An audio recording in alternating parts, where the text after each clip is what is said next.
आज दीपशिखा क्लस्टर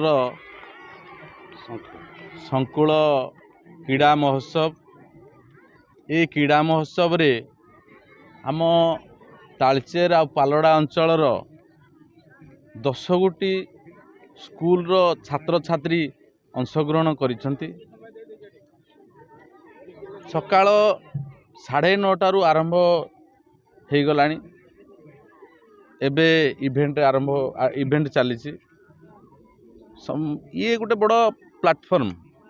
यही प्लाटफर्म रे शिशु छोट छात्र छात्री माने आसीजंती। यही प्लाटफर्म रे खेलिकी से तांकर प्रतिभा को आगु को बढ़िया पाई गोटे बड़ प्लाटफर्म। सेति पाई मु सदैव छात्र छात्री को साधुवाद दौची। एठी खेल खेली तांकर निजर प्रतिभा देखई आम जिले रे खेलंतु, आम राज्य रे खेलंतु, आम भारत रे खेलंतु, ताकर सुनाम मानंतु। आज दीपशिखा संकुलर 10टी विद्यालयर पाखापाखि 250 शिशु 55टी इवेंट रे भाग नहीं।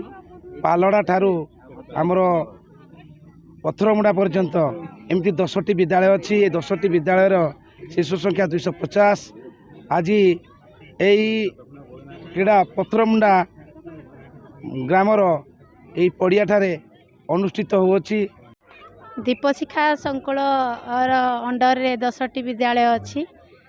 पथरमुंडा, गाडरमुंडा, पालड़ा, रेंगाली, बड़गुंड्री एमती 10टी विद्यालयर खेल एठारे होउछि। 55टी इवेंट मोट अच्छी। 55टी इवेंट रे प्रति गुरुजी गुरुमा सब इवेंट रे रहिकिनी काम करू खेल परिचालना करूछंती। बड़ सुंदर भाव में श्रृंखलित भाव में खेल परिचालना चली। पिला माने मध्य श्रृंखलित भाव में बसचंती। आसीथिबा अतिथि अधिकारी माने मध्य तांको भल भाव में उपभोग करछंती।